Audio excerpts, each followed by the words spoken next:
I typically post personal finance and stock market investing topics that can apply to just about anyone. This video, however, is specifically targeted to military members. As you can see in the title, I'm going to explain why I'll be opting into the new military blended retirement system. But I also want to provide the facts of the new system and the other hypothetical situations that would make me decide against opting into the new system. This video will pack a lot of information, and I hope you share it with your peers. What is the blended retirement system? The blended retirement system, BRS, as indicated by its name, is the new military retirement system that blends traditional legacy retirement with a new thrift savings plan, TSP, matching component, similar to how a company matches contributions to a 401k account. The BRS has three components: TSP matching, continued service pay, and a lifetime annuity pay. Like the traditional system, every service member who completes at least 20 years of service will receive the lifetime annuity pay. The new system cuts the multiplier by 0.5%. So instead of a 2.5% multiplier, like in the old system, the BRS will pay the member just a 2% multiplier. A traditional retirement annuity example: 2.5% times years of service, at least 20, times base pay, average of the highest 3 years of base pay, equals the monthly lifetime annuity pay. So, for example, 2.5% times 24 years of service times $3,000 average pay equals $1,800 per month for life. New BRS annuity example: 2% times years of service, at least 20, times base pay, average of the highest 3 years of base pay, equal monthly lifetime annuity pay. 2% times 24 years of service times 3,000 average base pay equals $1,440 per month for life. As you can see in the scenario above, because the blended retirement system lowers the multiplier, that member will lose $360 per month for life if they opt into the new system. If this was the only aspect that changed from the old system to the new, then everyone who is eligible to switch should easily say no to opting into the new system. Note, I will be using the $360 loss as an example a lot in this video. Be aware, that number can fluctuate based on the number of years and actual base pay you may earn. Fortunately, the cut in the lifetime annuity pay is about the only negative thing I have to say about the BRS. Moving on. The blended retirement system's other two components are new and are not offered with the traditional military retirement system. First, the continuation pay is a new lump sum payment dispersed to the service member at the member's 12-year in-service mark. The catch is that the service member must serve 4 additional years. Continuation pay is calculated by multiplying 2.5 and the member's base pay. The Department of Defense is still writing guidance on how to add incentives to this pay for things like critically manned career fields. But for now, the minimum each person will receive is from that initial calculation. A continuation pay example: member reaches 12 years of time in service and has re-enlisted or extended for 4 more years past the 12-year mark so that he or she will receive continuation pay. In return, an average salary of $2,600 times 2.5 equals $6,500. Continuation pay. $6,500 paid for making it through half of your career? I'll take it, but again, this new incentive is not enough justification to take a $360 a month retirement pay cut for the rest of my life. This is where the best part of the new BRS comes into play. The DoD has recognized that a significant population of service members do not complete 20 years of service. Most get out after their first enlistment. Let's think about this for a second.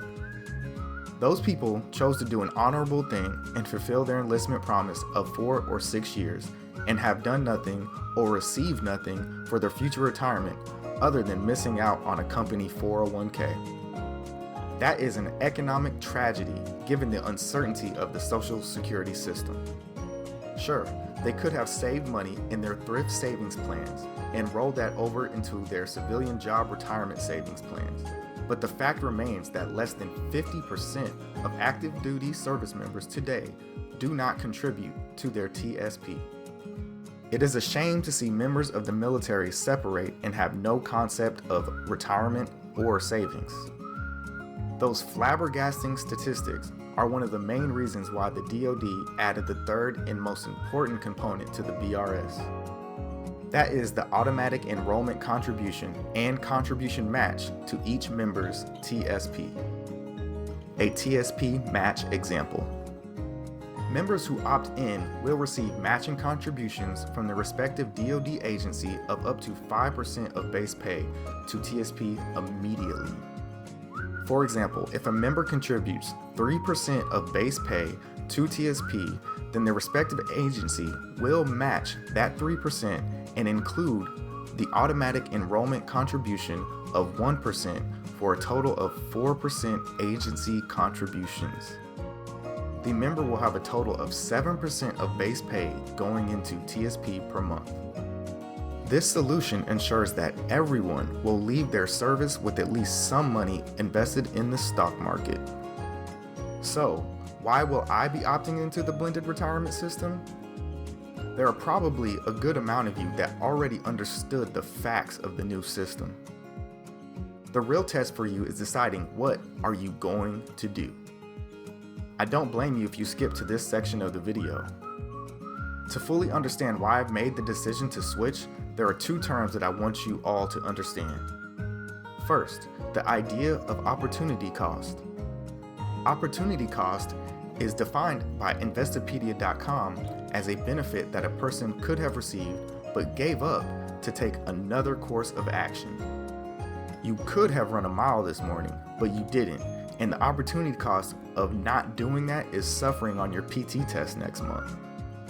That suffering is the opportunity cost, and the chance to run this morning was the opportunity. Me deciding to opt into the new system is all about the opportunity cost of not maxing out my TSP and missing the 5% government contributions a month. I will never get that return on my money. It is an opportunity lost. The key concept of opportunity cost is understanding the difference between now and later. This is simple. Things that happen now will always be more significant than the things that happen later. No matter how much you try to convince yourself that the future is more important to you, the fact remains that the things that happen today are more important and impact you more. With that said, losing $360 per month in annuity payments 15 years from now isn't the same as losing out on free 5% contributions today. This leads me into my next financial proverb, the power of compounding interest. Albert Einstein once said, "Compound interest is the 8th wonder of the world. He who understands it earns it. He who doesn't pays it." Yes, Mr. Relativity himself deemed compounding interest as the most important mathematical equation there is. This is simple. I want that free 5% to compound right now. I invest today because I know that I will retire early due to the power of compounding interest. I will opt into the BRS because I know the opportunity cost of not taking the free 5% contributions will work against the power of compounding interest. Opportunity cost plus compounding interest example. Member who does not opt into the BRS has $10,000 saved in TSP, contributes 5% for 15 more years, earns a modest 7% return per year for the next 30 years, will have $107,293.34 saved for retirement. Member who does opt into BRS has $10,000 saved in TSP, contributes 5% for 15 more years, plus 5% government match, also earns a modest 7% return per year for the next 30 years. Will have $214,586.66 saved for retirement. The opportunity cost of missing the free 5% is losing out on doubling your TSP account over the next 30 years. The best part of this scenario is that this is an example of someone who is not maxing out their TSP every year. Right now, you can contribute up to $5,550 a year into TSP. For most of you, that is between 15% and 30% of your monthly income. Let's assume you decide to max out your TSP and use my ultimate TSP guide to earn an average of 12% returns per year. Then you will have $1,612,847.43 in your TSP 30 years from now. That's right, before retirement age, you'll have over $1 million saved. The 5% match in TSP, the continuation pay, and the reduced lifetime annuity together beat the old system and is reason enough for me to opt into the new BRS. There are some reasons why you should not opt into the blended retirement system. 1. You will not max out and optimize your TSP. Since you are choosing not to save or you are choosing not to allocate your funds correctly, missing out on $360 a month for life will be a greater loss for you. 2. You will over 10 years of service and plan to get out right at your 20-year mark. You are already halfway to your retirement and you know that you won't go past 20 years. The sum of the compounding interest does not equal more than the total sum of the losses you incur by missing out on $360 a month over a course of a lifetime. You need at least 11 years or more of matching contributions to make the power of compounding equal more than the old system lifetime annuity payments. 3. You are extremely risk averse and you do not want to put money into the market. Well, okay. You go ahead and do that. That's it. If you fall into one of those 3 categories, then the traditional system is for you. If you're a smart military investor, then you should never be in categories 1 and 3. Going forward, all of you service members have 1 year to decide. Read up on the facts. Calculate your returns. Educate your subordinates. Share this video to people you believe need this. It is a free resource.